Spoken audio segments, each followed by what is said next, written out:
Welcome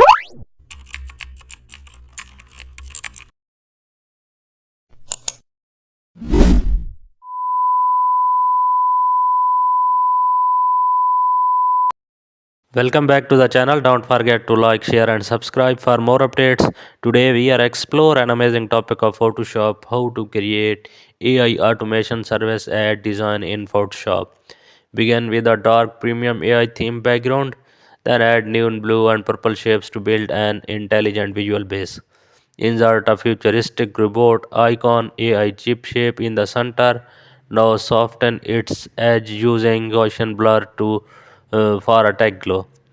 Add circuits around the main icons using line tools. Create a bold headline like automate your business with AI. Use sleek fonts that match AI branding. Then add smooth gradient streaks behind the main text. Insert a CTA bar at the bottom for